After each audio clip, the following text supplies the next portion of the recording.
Bismillahirrahmanirrahim. Assalamualaikum warahmatullahi wabarakatuh. Hai, kembali lagi bersama saya Ibu Tuti Herwati di pembelajaran IPA. Apa kabar semuanya? Bu Guru berharap kalian masih tetap dalam keadaan yang sehat dan tentunya masih tetap semangat. Pada video kali ini kita akan membahas materi tentang konsep listrik dinamis. Indikator pencapaian kompetensi pada pertemuan kali ini. 1. Memahami pengertian arus listrik. 2. Memahami pengertian hantaran listrik.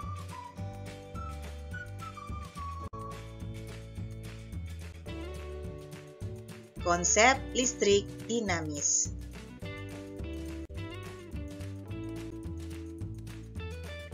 Pernahkah kalian mendengar istilah listrik? Dari manakah asal listrik? Bagaimana penggunaan listrik dalam kehidupan sehari-hari? Agar kamu dapat mengetahui jawabannya, yuk simak penjelasan berikut ini. Listrik dinamis memiliki manfaat yang sangat besar dalam kehidupan kita. Malam tidak terasa gelap dan mencekam lagi karena penemuan lampu listrik oleh Thomas Alva Edison. Teknologi kelistrikan dapat berkembang pesat berkat temuan Oersted dan Faraday. Jika kita perhatikan lampu atau peralatan elektronik lain yang menggunakan listrik, semua alat tersebut membutuhkan kabel sebagai penghubung aliran arus listrik. Secara umum, aliran arus listrik bersumber dari pembangkit listrik seperti generator, baterai, aki, dan lain sebagainya. Arus listrik. Perhatikan lampu listrik di rumahmu. Ketika kamu menyalakan lampu, tentunya kamu akan menekan saklar yang terpasang di dinding. Jika satu saklar ditekan, maka lampu akan menyala. Tetapi mungkin lampu di ruangan lain tidak ikut menyala. Atau ketika kamu menekan saklar, ternyata lampu-lampu di beberapa ruangan akan menyala bersamaan. Ketika kamu menghubungkan lampu dan sumber listrik dengan menggunakan kabel, artinya kamu telah membuat sebuah rangkaian listrik. Pada rangkaian listrik tertutup atau saklar tertutup atau posisi on, arus listrik akan mengalir dan lampu menyala. Arus listrik mengalir karena pada ujung-ujung rangkaian ada beda potensial listrik yang diberikan oleh baterai sebagai sumber tegangan. Ujung kawat penghantar yang memiliki banyak elektron atau terhubung dengan kutub negatif baterai dapat dikatakan memiliki potensial listrik yang rendah. Sedangkan ujung kawat penghantar lainnya yang memiliki sedikit elektron atau terhubung dengan kutub positif baterai dapat dikatakan memiliki potensial listrik yang tinggi. Arus listrik mengalir dari potensial tinggi ke potensial rendah. Sedangkan arah aliran elektron dari kutub negatif ke kutub positif. Pada rangkaian listrik tertutup, besar arus listrik yang mengalir pada rangkaian dapat ditentukan dengan menghitung besar muatan listrik yang mengalir pada rangkaian setiap detiknya. Hal ini karena besar arus listrik yang mengalir dalam suatu rangkaian tertutup sebanding dengan besarnya muatan listrik yang mengalir pada setiap detik.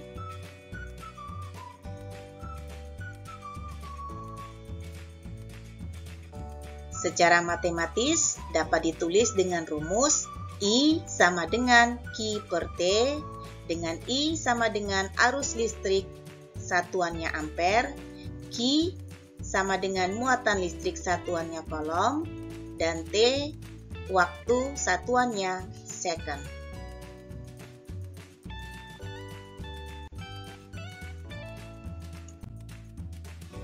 Berikut ini adalah sebuah contoh soal yang menggunakan rumus tersebut. Arus listrik sebesar 5 mA mengalir pada suatu kawat penghantar selama 0,1 second. Berapakah besar muatannya?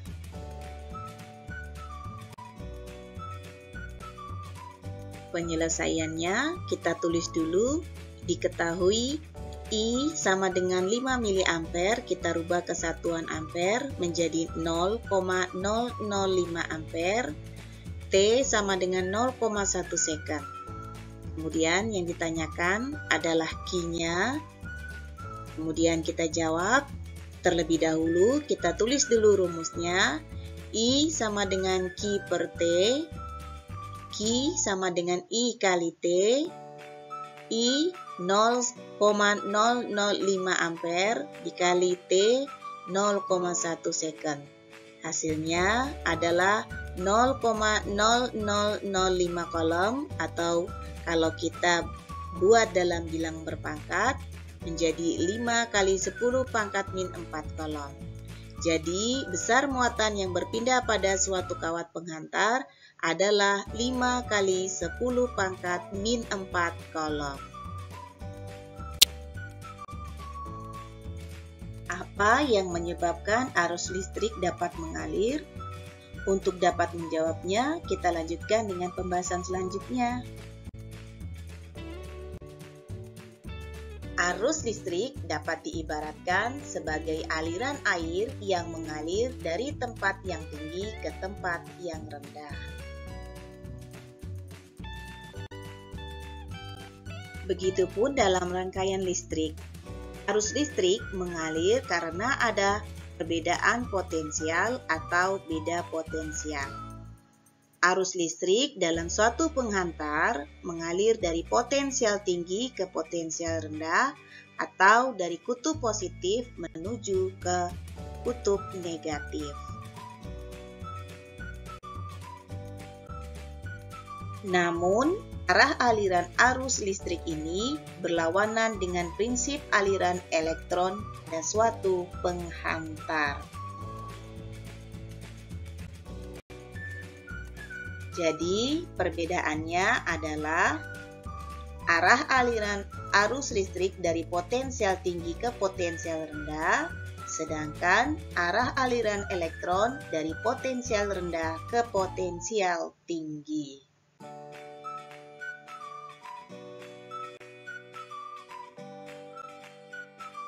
Selanjutnya, kita akan lihat bagaimana beda potensial dapat terbentuk dalam suatu rangkaian listrik.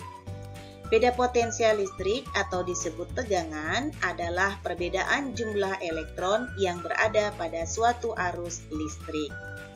Pada baterai terdapat kutub positif dan kutub negatif. Keduanya memiliki jumlah elektron yang berbeda. Pada kutub positif, jumlah elektronnya lebih sedikit, sedangkan pada kutub negatif, jumlah elektronnya lebih banyak. Sehingga, ketika dihubungkan oleh suatu penghantar, maka terdapat beda potensial sehingga menyebabkan terjadinya arus listrik. Jadi, beda potensial listrik dapat diartikan adalah banyaknya energi listrik yang dibutuhkan untuk mengalirkan muatan listrik dari ujung-ujung penghantar. Hantaran listrik.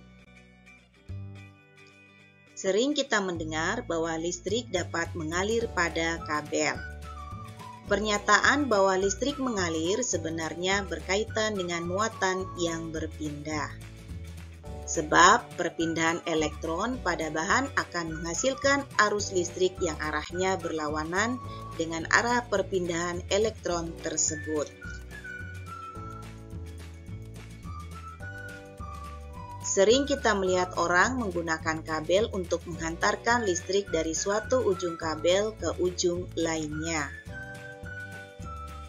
Kabel biasanya terdiri atas bahan tembaga atau perak di bagian dalamnya dan dilapisi bahan plastik atau karet di bagian luarnya.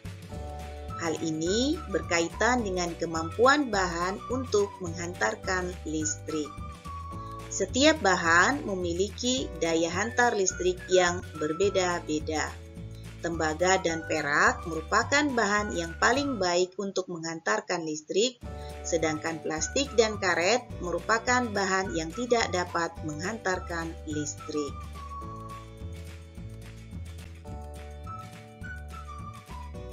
Konduktor listrik. Agar arus listrik dapat disalurkan dengan baik, maka dibutuhkan bahan yang mampu menghantarkan arus listrik dengan baik pula. Pada bahan yang mampu menghantarkan arus listrik, elektron dapat mengalir dengan mudah. Bahan-bahan yang dapat digunakan untuk menghantarkan listrik disebut dengan konduktor listrik. Contoh dari konduktor listrik adalah tembaga, perak, dan emas. Meskipun perak dan emas merupakan konduktor yang sangat baik, tetapi karena harganya yang sangat mahal, kabel rumah tangga biasanya menggunakan bahan dari tembaga.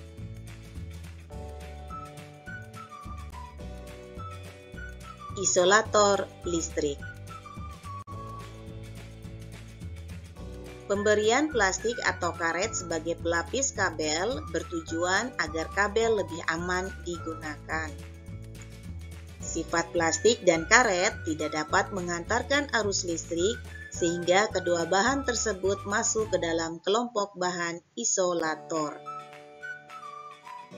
Bahan isolator ini adalah bahan yang sangat buruk untuk menghantarkan listrik karena di dalam bahan ini elektron sulit mengalir.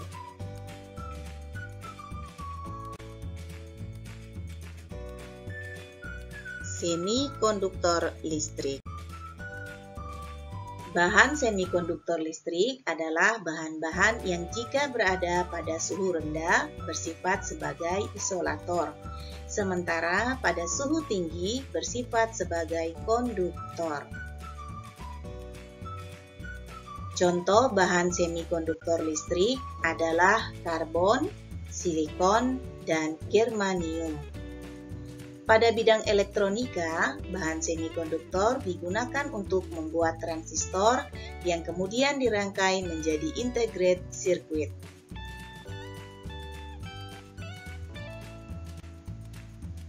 Setiap bahan memiliki kemampuan yang berbeda dalam menghantarkan listrik. Kemampuan tersebut tergantung pada nilai hambatan jenis suatu benda atau bahan. Semakin kecil hambatan jenis suatu bahan, semakin baik kemampuan bahan tersebut untuk menghantarkan listrik.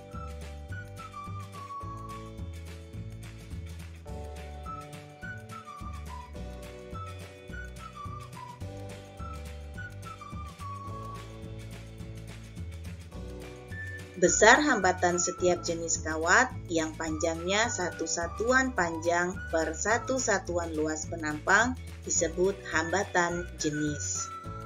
Besar hambatan jenis berbeda-beda untuk setiap jenis kawat.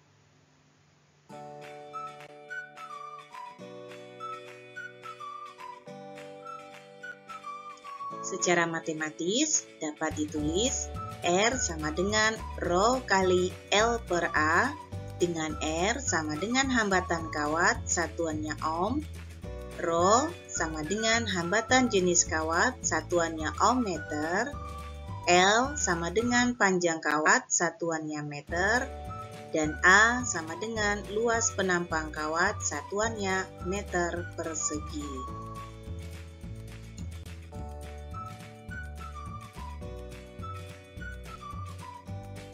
Baik anak-anak, lumayan cukup banyak kan penjelasannya? Bu Guru berharap kalian bisa memahaminya.